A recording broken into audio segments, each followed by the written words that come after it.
Donc bonsoir à toutes et à tous, bienvenue et j'espère que vous avez fait bon voyage pour ceux qui viennent de loin. Avant de commencer, je voudrais remercier moi aussi la municipalité de Gennevilliers pour son accueil. On peut les applaudir.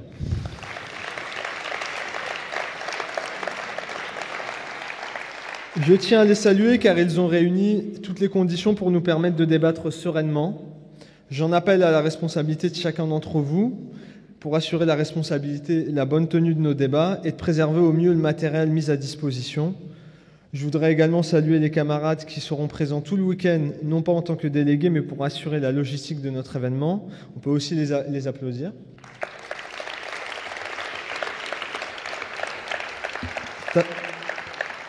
Tâchons de respecter leur travail et le temps qu'ils donnent pour le mouvement. Nous sommes donc à Gennevilliers, mes camarades, une ville qui célèbre 80 années d'histoire communiste, cette histoire qui s'est faite sur des combats, la recherche permanente du rassemblement dans une terre de lutte, d'innovation et d'accueil. J'ai une petite émotion car j'ai un lien avec cette ville qui a vu mon père arriver d'Algérie il y a à peu près un demi-siècle pour travailler aux côtés de milliers d'autres ouvriers immigrés dans les grandes unités de production à quelques pas d'ici sur les quais de Seine. C'est un plaisir de vous voir ici. Nous y sommes enfin. Notre congrès ouvre ses portes pour construire les sentiers de l'espoir. En ces temps de crise d'un capitalisme débridé qui se dévoie dans la violence pour se maintenir à flot, nos axes d'intervention n'ont jamais été autant d'actualité. La fin d'année est pourtant bienvenue. Ce n'est un mystère pour personne. Nous avons connu une année particulièrement agitée et difficile. La crise du capitalisme continue en effet de faire des dégâts. Le chômage augmente, l'industrie se délite, des besoins élémentaires comme l'alimentation, la santé ne sont pas pourvus. Non parce que ce n'est pas possible, mais parce que ce système ne cherche pas à résoudre ces problématiques, mais au contraire les provoque. Pour masquer son inefficacité, il engendre désordre et tension. Impossible de faire un bilan de ce capitalisme, il faudrait plus qu'un week-end. Il faudrait même le juger dans une cour d'assises tellement il est criminel. Oui, je dis bien criminel. Par la mise en concurrence des êtres humains, la marchandisation de toutes les sphères de la société, du vivant même, la destruction de nos ressources et de l'environnement. Il met en péril nos conditions d'existence. La loi du profit reste toujours aussi menaçante pour l'humanité. Les exemples sont trop nombreux et douloureux pour les énumérer ici. Quoi qu'il en soit, cette crise du capitalisme est inédite pour une raison. Elle crée des ruptures nouvelles. J'entends par là qu'elle crée des dégâts considérables qui ouvrent à une séquence plus que dangereuse. Notre génération le vit particulièrement. Combien de rapports d'institutions internationales, de ministères qui tirent la sonnette d'alarme, qui parlent de générations sacrifiées, abandonnées. Les indicateurs sont au rouge écarlate. Pour la première fois dans l'époque contemporaine, les jeunes grandissent sans un certain nombre de droits qui relèvent de l'évidence pour nos aînés. Nous sommes la génération du chômage à plus de 25%. Des 150 000 jeunes qui sortent sans formation ni qualification, des bas salaires en dessous du SMIC, des morts pour rien dans les manifestations ou pour des contrôles policiers censés être banals. Mais c'est aussi l'époque des enfants enfermés en centre de rétention ou qui dorment dans la rue parce qu'ils ont le tort de ne pas être français ou de ne pas être riches. Cette génération à qui on demande des efforts, rien que des efforts parce qu'elle ne mériterait que ça. On nous refuse le droit à se former décemment, à travailler dignement, à choisir sa vie, à vivre en paix. Telle est la violence de ce système. Qu'attendre de plus d'un monde qui n'a rien à nous offrir? Les capitalistes n'ont pas peur de jouer avec ces frustrations et ces peurs qui sont diffuses dans notre génération, quitte à alimenter une forme d'autodestruction. Les menaces des forces réactionnaires, fascisantes, qui avancent sans vergogne, participent de ce climat nauséabond. Les grandes conquêtes sociales d'hier sont menacées et relèvent plus de l'histoire pour nous. Nous sommes donc au cœur d'une offensive de classe généralisée qui cible particulièrement notre génération. Le constat est accablant donc. Et en même temps, parce qu'il ne faut pas toujours déprimer, des possibles s'ouvrent chaque jour un peu plus. En effet, si la crise est ce moment douloureux, violent, elle est un moment de décision charnière où s'invente un après. Cet après est fait de potentiel intéressant. Nous disions il y a 4 ans que le capitalisme n'avait pas d'avenir. Cette déclaration prend un peu plus de consistance chaque jour. En effet, mesurons à quel point ce système tangue. Le monde unipolaire où une seule superpuissance commande est désormais révolu. Les équilibres mondiaux changent et des peuples aspirent au développement, à faire entendre leur voix sur les grands choix de demain. L'idée d'alternative devient légitime chaque jour un peu plus. Les mobilisations populaires qui émaillent les 5 continents en sont l'illustration. Il y a 4 ans, jour pour jour, enfin plutôt hier, le 17 décembre 2010, Mohamed Bouazizi, jeune Tunisien au chômage, qui était occasionnellement vendeur à la sauvette, s'immolait par le feu. Il décédera 15 jours plus tard.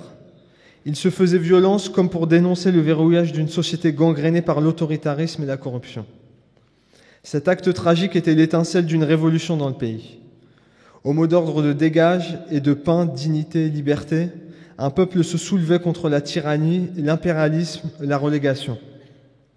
Alors que nous interrogions il y a 4 ans la pertinence d'un système qui broyait notre avenir, voici que quelques semaines plus tard, un peuple nous redonnait l'espoir. Celui de créer autre chose, de construire une dynamique populaire qui se poursuit encore maintenant. Le mot révolution réapparaissait dans le vocabulaire. Ce n'était plus un mot désuet, mais porteur d'avenir, de collectif, de partage. Voilà pourquoi nous pouvons être la génération révolution, celle qui peut faire basculer ce monde, rendre concret nos aspirations à vivre dignement et simplement. S'il ne faut pas faire preuve d'un optimisme forcené, rendons-nous compte de ce qu'il est en train de se passer. L'histoire s'accélère par moments et ça semble être le cas aujourd'hui. Le blocus de Cuba en est peut-être à ses dernières heures, ouvrant à une nouvelle page de l'histoire en Amérique latine. Les 5 sont désormais libres. Oui, libres. Qui l'eût cru il y aurait désormais 1 an. La Palestine est reconnue par 136 États et l'Union européenne. On nous riait au nez il y a de ça 2 ans. Saleh Hamouri est désormais sorti de prison depuis notre dernier congrès. Les forces d'alternative se mobilisent partout en Europe, en Grèce, en Belgique, à Chypre. Elles bataillent pour faire entendre leur voix. Je voudrais saluer d'ailleurs ici les délégués internationaux qui viennent porter le message de fraternité et de solidarité durant ces 4 jours, avec à leur tête Marwa Saab, au nom de la Fédération mondiale de la jeunesse démocratique. Je crois qu'on peut les applaudir.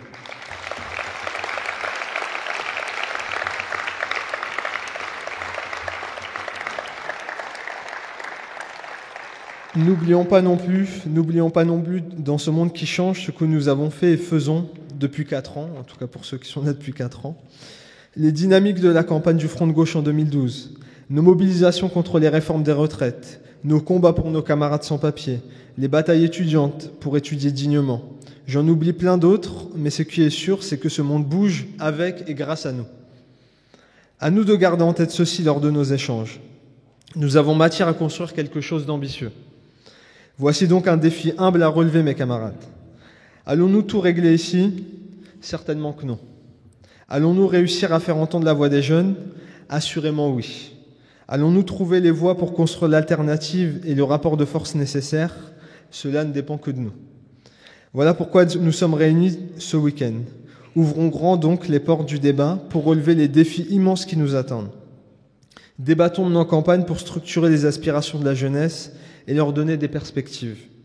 Elles sont au cœur de nos échanges car nous voulons construire des nouveaux outils de lutte pour massifier toujours plus notre organisation. Objectif 20 000 adhérents en 2017, un chantier qui n'est pas une mince affaire et qui doit focaliser toute notre attention.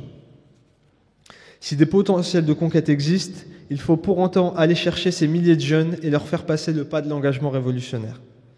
À travers nos combats internationalistes, nos batailles contre la précarité et pour une vie digne, où les richesses sont au service des besoins humains, nous devons créer ces portes d'entrée pour que des milliers de jeunes nous rejoignent. Je n'oublie pas nos multiples combats contre les discriminations pour gagner de nouveaux droits. À travers nos échanges sur nos pratiques d'organisation, nous devons identifier les leviers pour massifier notre mouvement, créer les conditions du rassemblement et de l'unité avec l'ensemble des forces de transformation sociale. Construisons les échanges pour faire entendre cette exigence de justice et de partage, ce besoin de communisme qui ne dit pas son nom. Partons de nos expériences, nos vécus pour alimenter ce formidable espace de débat. Car oui, qui peut se targuer, en 2014, de réunir autant de jeunes? Construisons à partir du réel, notre seule et unique porte de salut. Comment imaginer le monde de demain sans parler de celui d'aujourd'hui? Créons cet espace d'émancipation dès maintenant et prouvons à ceux qui nous narguent, nous méprisent, que nous savons créer du commun et en tirer des éléments d'action pour demain. Comment construire ces outils sans parler avec les mots et les aspirations des jeunes? Tâchons de ne pas reproduire les comportements de l'idéologie dominante. Nous voulons parler aux jeunes qui sont dans ces situations de rupture que j'évoquais plus haut, qui attendent des réponses à leurs problématiques du quotidien, mais qui veulent aussi les construire, qui ont intérêt au changement de société. Rendons nos débats populaires et accessibles, comme si nous étions en train de militer, à tenter de convaincre quelqu'un de nous rejoindre. Ce qui fait la force d'un congrès du MJCF, ce n'est pas l'autorité des mots, c'est la force du dialogue, du respect, de l'écoute qui doit nous mener à l'action. Permettons à chacun de s'exprimer avec les mots qui sont les siens et aux camarades pour qui c'est le premier événement national de se sentir à l'aise. Je vous invite, anciens, nouveaux, récents, qui étaient un peu éloignés ces derniers temps, qui sont revenus pour participer à ce rendez-vous, je vous invite à prendre toute votre place ici, dans ce grand rendez-vous fraternel et militant du mouvement Jeunes communistes de France. Mes camarades, nous avons conquis de grandes choses depuis le dernier congrès. Visons encore plus haut pour les prochaines années. À nous de rendre ce congrès historique. Je vous remercie.